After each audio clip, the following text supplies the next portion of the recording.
Direct News TV. September 28, 2023. A man was arrested and a firearm seized in Portland, Jamaica. A man was arrested and a firearm seized following an operation in Shrewsbury District, Portland on Sunday morning. Police reports that about 10:45 a.m. the operation was carried out in the area. A Glock 23 pistol with 1 magazine and 13 9mm cartridges was seized.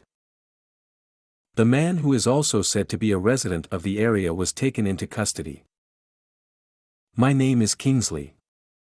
Please like, share, subscribe and hit that notification bell so you can be the first to be notified whenever we post. You won't regret it.